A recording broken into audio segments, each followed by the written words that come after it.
After a half-dozen failed attempts at passing the threshold of smoked Salvia divinorum leaf, I finally succeeded last night with the assistance of a few other dear allies.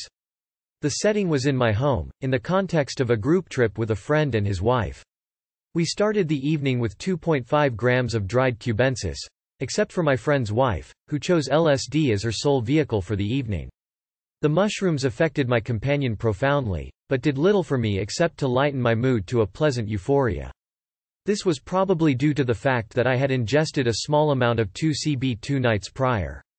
2 hours passed, and then 2CB was offered around.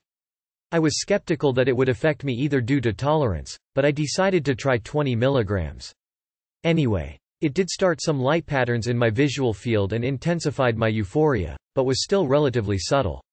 Approximately 90 minutes later, it was decided that we would try adding some salvia into the mix. I was hoping that the other substances in my system would act as a launching pad to propel me further into the salvia dimension than I had been able to get previously on the leaves by themselves. Fortunately, I was correct. I loaded a large glass bong and proceeded to fill my lungs to capacity with smoke.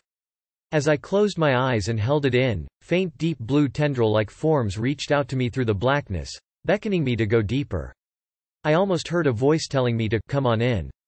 I took another enormous inhalation, put the bong down, and lay back prostrate upon the floor. As I closed my eyes, I had an overwhelming physical and visual perception of floating feather-like down a profoundly deep well or fissure in the earth. There were stalactites and such on the walls of the hole, the color of which were a deep bluish gray. I could vaguely still hear the conversation being carried on by my companions, and actually saw the words that I was hearing etched in white upon the walls as I floated down. When I reached bottom, I found myself in a strange city of sorts that was full of greenhouse-like structures full of botanical forms that I somehow knew were the spirits of salvia. The dominant color of the greenhouse buildings were electric blue and yellow. There was a sense of being looked over and evaluated by a million eyes belonging to a singular entity that was the consciousness of salvia.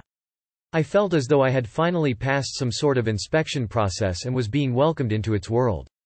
After about 2 or 3 minutes, the visions faded, and I opened my eyes and sat up. Subtle perceptual distortions of a uniquely clear nature persisted with open eyes for another hour or so. This was a highly unique, uniformly pleasant experience in my career of entheogenic exploration, and one that I hope to be allowed to repeat in the future. Thank you, Ska Maria Pastora.